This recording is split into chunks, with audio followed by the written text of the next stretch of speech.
You've made it to another weekend, so let's take a look at what has been hiding in your shadow during this week, the rejected part of yourself, and how will you continue to use your power of choice.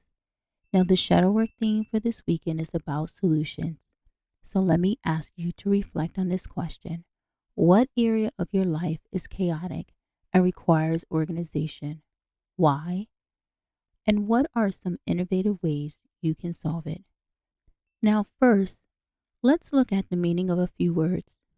The words are solution, innovation, organize, chaos, and disorder. You see, solution means explanation, answer, and innovation means restoration, renewal, to change. Organize means to frame and put in working order, form into a whole consisting of interdependent and coordinated parts.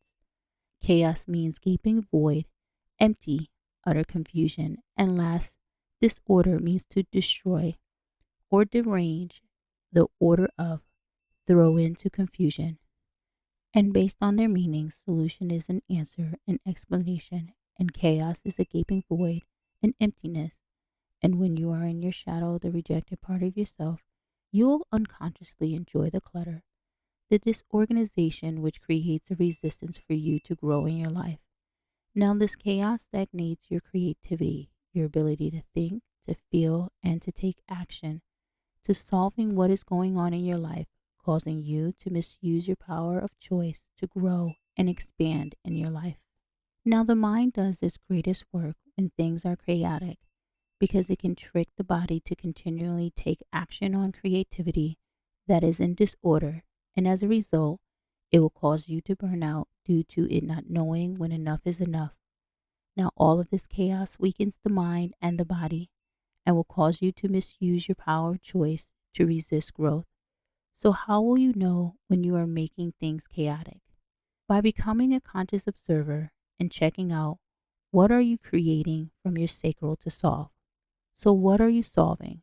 What is your situation? And how did you get into this chaos? What utter confusion has this situation caused in your mind, your body, and in your physical environment? What truths will you have to accept to stop the chaos? How will you solve it? What are some creative ways that you can solve it? Are you restricting your creativity with your perfection, or do you lack order, making it impossible to create a solution?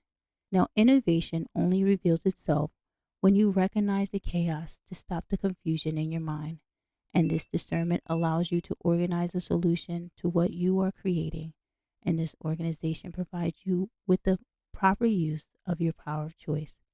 And it comes with renewal of the mind, restoration of the body, change in creativity, solutions that allow for growth. And last, when you are organized, you are able to form solutions that consist of wholeness, and you are able to coordinate all the pieces to work together interdependently that will allow you to have the freedom to relax and play when you are using your power of choice. So therefore, you will no longer create from chaos and resistance, and you will create from wholeness that is organized and provides solutions that is renewed, restoring, and sustaining. You are creating with growth, and you are using your power of choice wisely. Now, to learn more about how you can use your power of choice effectively to come up with innovative solutions, then check out my mentorship program. The link is in the description box. And if you need more immediate one-on-one attention, then book a guided coaching session with me so that we can analyze how you've been misusing your power of choice. And that link is in the description box as well. I look forward to seeing you in our next weekend shadow work session.